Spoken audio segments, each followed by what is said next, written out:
Welcome to the deep dive. Today, we're wading into some really powerful source material. It's built around a pretty profound question, actually. How do you find your way when the world feels, well, structurally unstable? Hmm. And the whole idea, the core of this deep dive, it's captured in this single, really striking visual from the author who's a psychologist looking at modern life. Right? He looks out over a city, sees all those windows, and it hits him behind every window. It isn't just a person, it's a small boat floating upon a vast, boundless ocean. Yeah, and what's immediately striking about that is it's not just, a metaphor for feeling lonely.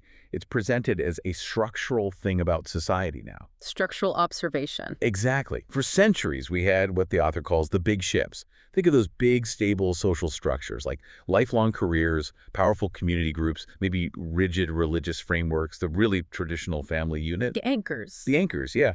Those big ships, they were like a protective net. They gave you direction, they gave you community, they told you sort of where you fit. And the book's argument is that maybe over the last 20 years or so, those big ships, they haven't just shrunk, they've kind of dissolved, haven't they? Largely, yes.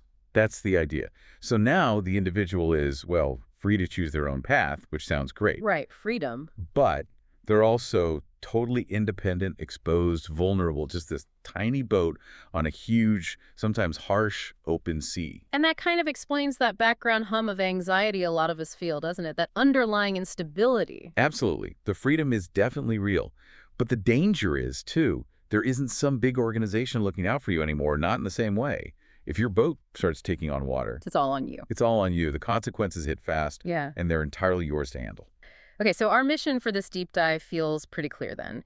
If we accept this idea that we're all these small boats in what the author calls this small boat society, free but also, pretty unforgiving, Mhm. how do we navigate, and maybe more importantly, how do we get through those times when things feel completely overwhelming, those periods of crisis? The book calls it the night voyage. Late voice, yeah, Yeah. that's a term borrowed from Jung.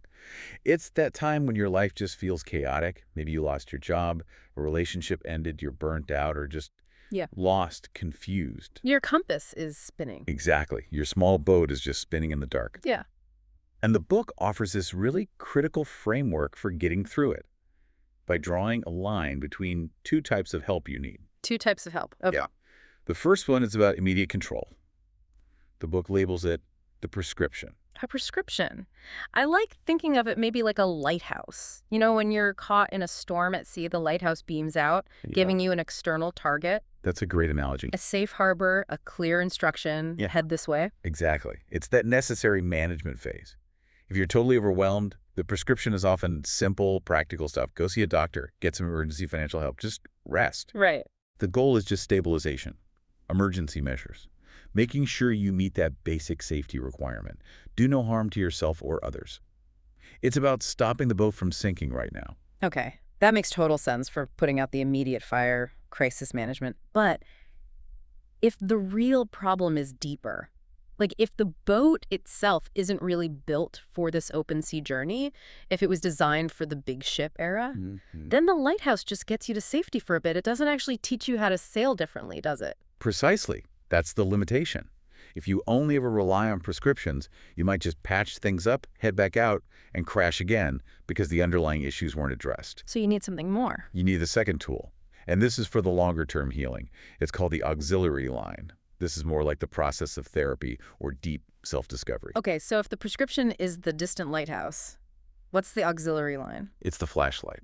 Ah, I like that. The flashlight. Yeah. And notice the difference. A flashlight doesn't point miles away to some final destination, which is often what we desperately want when we feel lost. Right, we want the map, the end point. But the flashlight just illuminates what's right here, your boat, your immediate surroundings, the choppy water right next to you. Okay, so it helps you see your current situation clearly. That's the core of real healing, according to this view. The term auxiliary line actually comes from geometry. When you have a complex shape, sometimes you draw an extra line inside it. Right, to help you figure out the angles or the area. Exactly. It helps make sense of the complexity. So the flashlight helps you see your own messy internal world, your thoughts, feelings, patterns, so you can draw those internal auxiliary lines, understand your own structure. And then you can plot a new course, one that actually works for the open sea. Okay, let's start drawing some of these lines then. The book suggests a few really fundamental ones we can use to understand our inner boat. The first one, maybe the most crucial, splits our psyche into two parts: the horse and the rider. Yes, this is drawing on some pretty foundational psychology. The writer. Well, that's the part of us that plans, that makes decisions, tries to control things, adapts to what's happening outside us. That's the CEO part, the planner, the disciplined one. Right. The part that society really values and rewards. The responsible adult. Okay. And the horse? The horse. That's our instinct. Raw desire, impulse. It's often messy. It doesn't really care about reality sometimes. It's just driven by feelings, by deep needs and cravings. And in the small boat era, you were saying the rider has to be strong, right? To survive alone out there. It does. We're constantly told, control your impulses, master yourself. That's seen as the key to success, to keeping your small boat afloat. But that leads straight into a modern problem, doesn't it? We lean so heavily on the rider, on control and planning. That we start suppressing the horse. We see that vulnerability, that raw emotion, as a liability on the open sea. Okay. But here's the catch. If you shut down the horse completely, you also shut down the very part of you that allows for genuine connection with others. Because connection isn't purely logical or planned. Exactly. The horse is the part that feels pain, feels insecure, the part that deeply craves belonging and understanding. If you only ever show your strong, capable, independent rider to the world, You might survive, but you'll be lonely. you achieve independence, yes, but you can seal yourself into isolation. Because that vulnerability, the horse's neediness, that's actually necessary for real connection. I think the book mentions something about a Japanese phrase here. It did, yeah.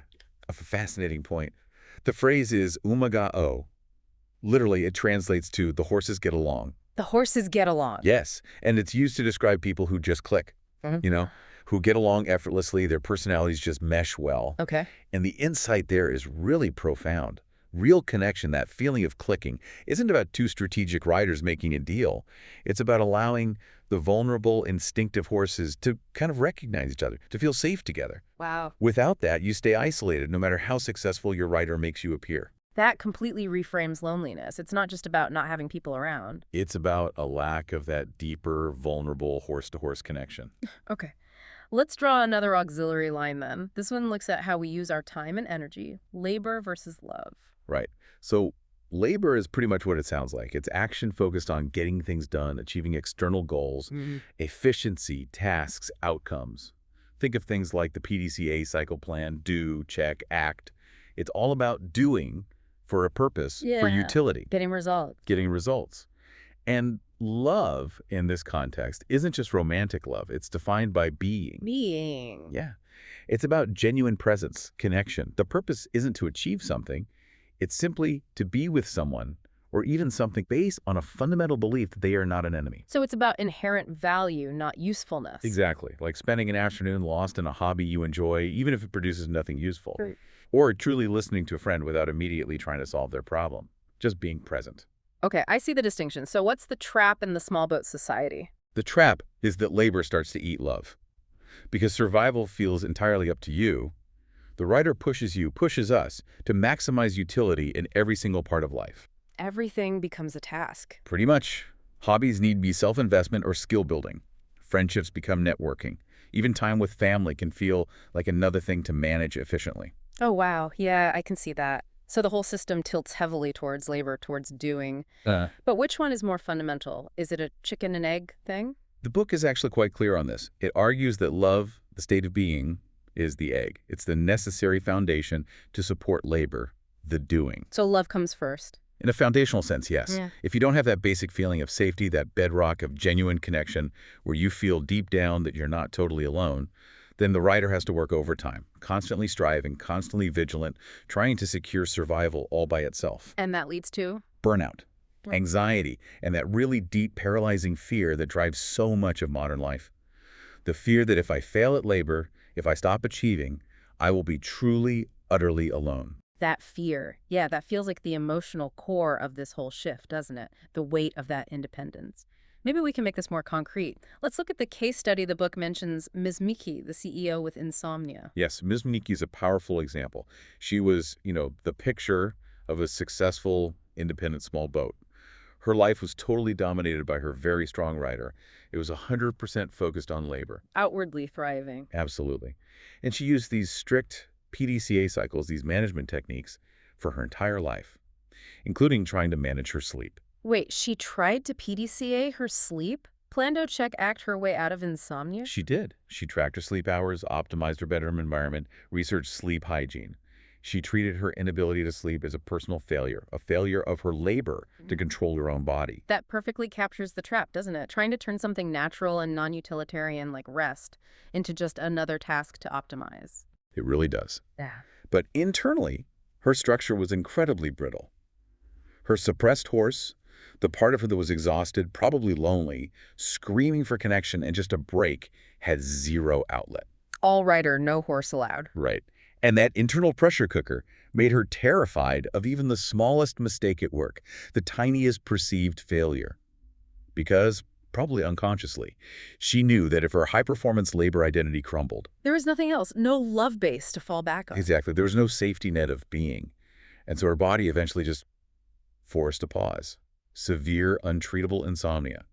And then she started spiraling into bad coping habits like heavy drinking. It was a cry for help from the suppressed parts of herself. So the path to healing for her, it wasn't about, say, quitting her job or abandoning her ambition entirely. Not necessarily, no. It was about restoring flexibility, restoring the relationship between the horse and rider, between labor and love. Balance, exactly. The goal wasn't to kill the rider or stop labor. Those were necessary for her survival, for navigating her life. It was about learning when to be the calculating CEO, using her rider and focusing on labor. And when? And, crucially, when to allow the vulnerable, suffering horse to emerge, to seek connection, maybe admit weakness, to build that foundation of love, of being, that could actually support her intense doing. That's what prevents the brittleness. That makes this whole deep dive feel less like, I don't know, just abstract psychology and more like learning the engineering of our own internal system, how to keep the boat seaworthy. That's a good way to put it.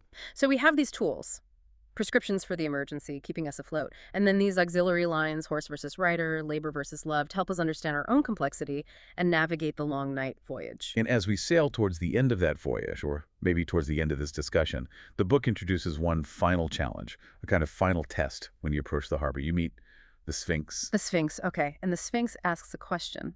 It asks the ultimate question, the one waiting at the gate after all the striving and navigating. Which is? Are you happy? Simple, but huge. That's it. Yeah.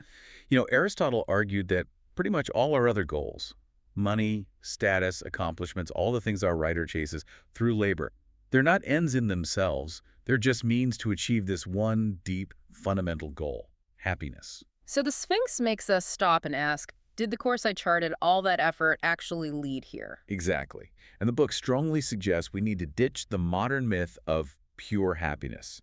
This idea is sold to us constantly of 100% positive, flawless, Instagrammable joy. Which feels completely unrealistic. It's a fantasy, and a damaging one. True happiness, within this framework at least, isn't about achieving perfection. It comes from accepting the inherent messiness and complexity of life. How so? It comes from embracing what the author calls the impure positive. That imperfect, complicated joy you find even when things are messy. And also embracing the impure negative, recognizing that pain, sadness, struggle, reflection, they aren't just things to be eliminated. They're often the very things that lead to growth, change, and deeper understanding. So stop chasing pure positivity and accept the whole mix.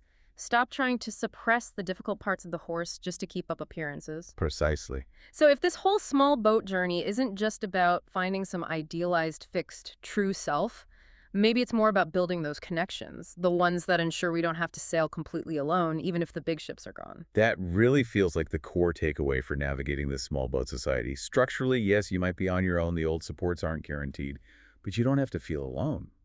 Connection, genuine connection, becomes the new safety net. Built one relationship at a time. Exactly. Yeah. And so maybe the provocative thought to leave you with this week is this.